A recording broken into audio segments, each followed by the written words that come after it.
Many players in NHL history were known for their aggressivity on the ice, either enforcer, goon, or whatever.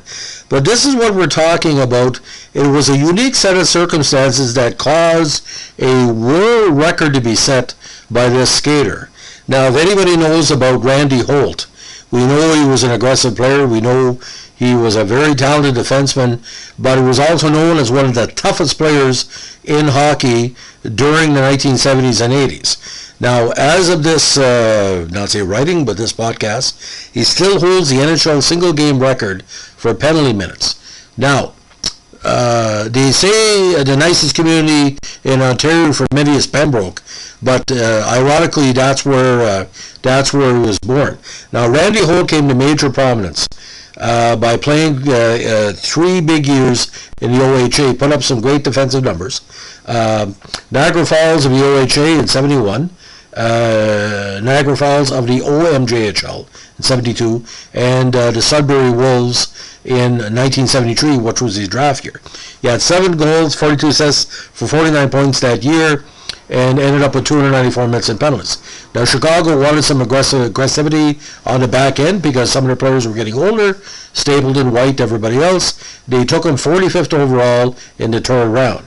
Now, Holt, a very in-shape guy, 5'11", solid 185, competed in hockey, lacrosse, football, and track in high school.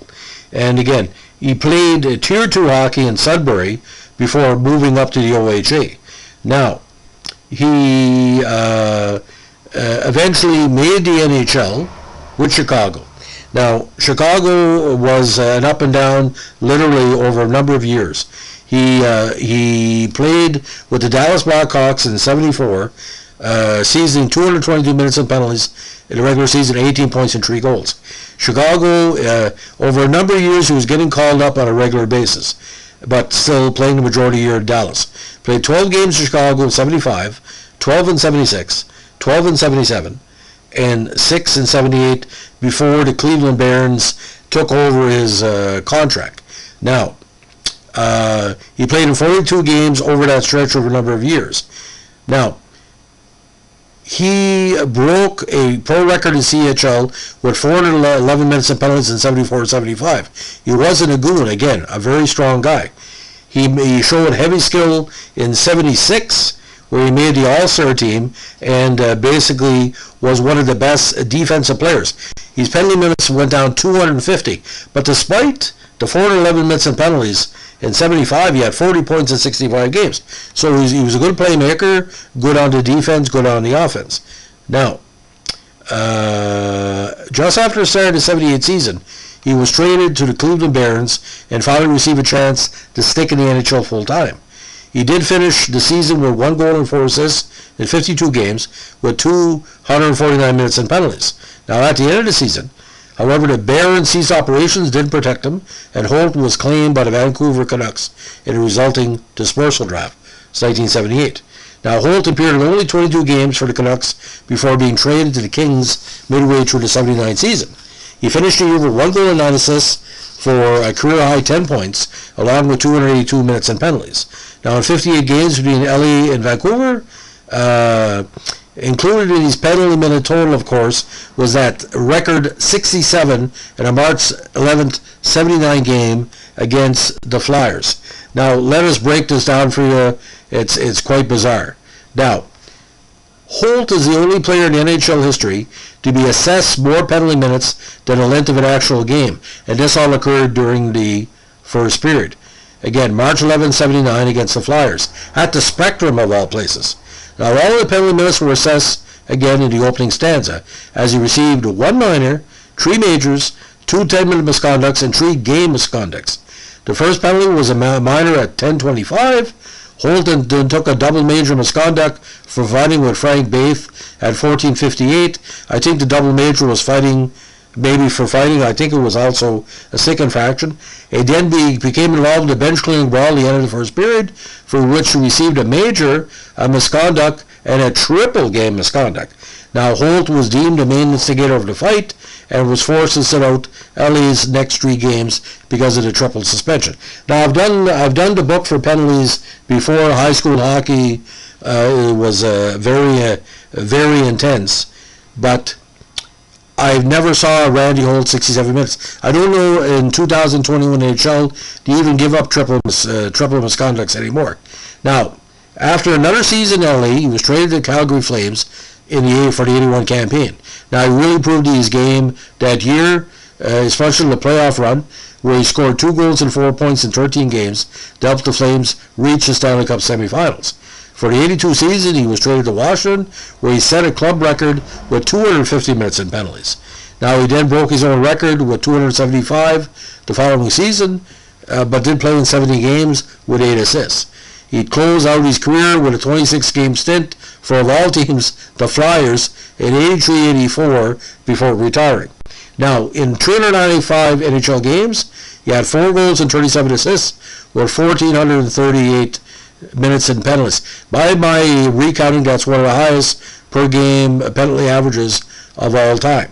Now, NHL totals, again, 395 games, 21 in the playoffs with 5 points, with only 83 minutes in penalties. But let's just break down his penalty minutes totals, because I want to be accurate here. Okay, first season Chicago, 13, then 13, then 14, then 20, then 229, then 80, then 202, 94, 165, 9, 250, 275, and 74. And playoffs, of course, he got into his first playoff in 77. He got his first major then.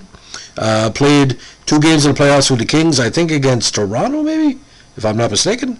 And Calgary Flames in 81 only had 52 minutes in penalties. And 4 games in 83, 20 minutes, probably all majors. But like I said, I never consider him a dirty player. I consider him a really, really big player. Now, going over the incident, published reports at the time said he was the toughest player on the Kings.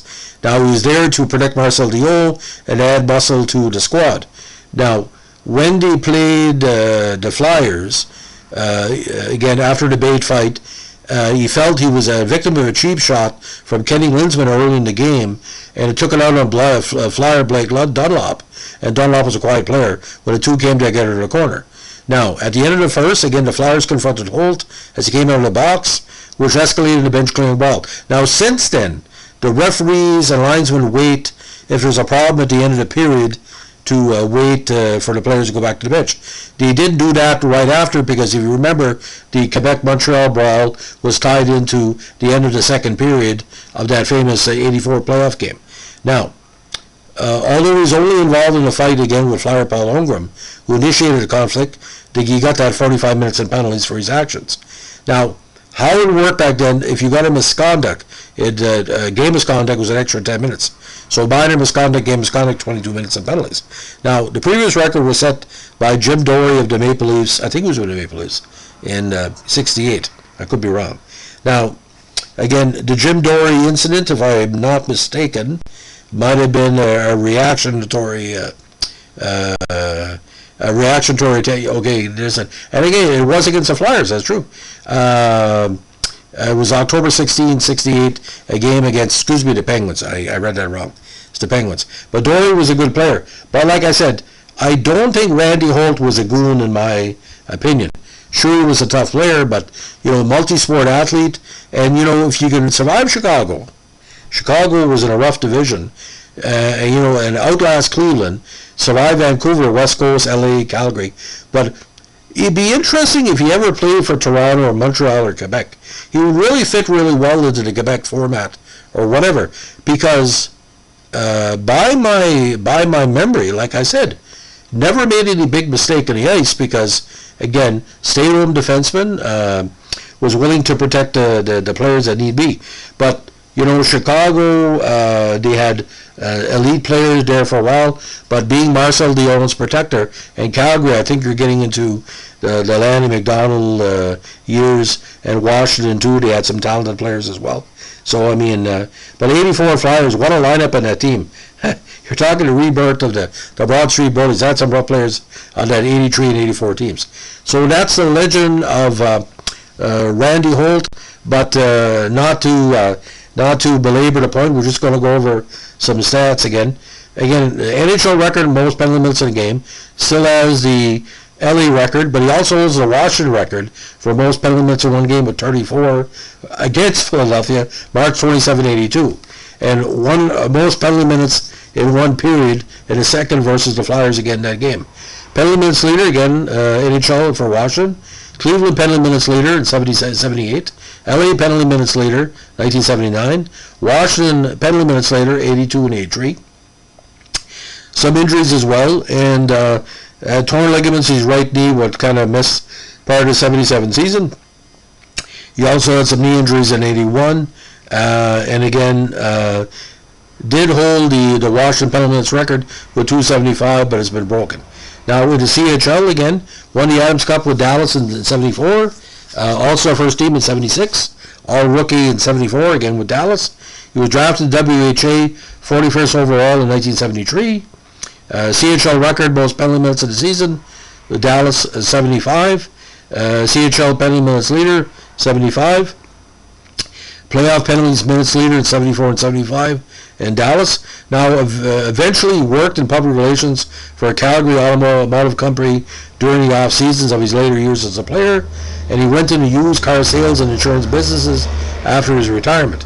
However, he was involved in 2 auto accidents after his retirement, including one where he was hit by a truck while crossing a street. The near-fatal accident resulted in severe head trauma. Now, he's also the younger brother of former NHL player Gary Holt. Now, if people are wondering what Chicago got back from Cleveland, he was a very good player, didn't pan out as a big scorer, but talented nonetheless. Reg Kerr on November 22nd, 77. So, a cautionary tale, you could be the worst goal in the NHL, you're not going to get 67 minutes in penalties, but an end-of-period situation can get like slightly out of hand.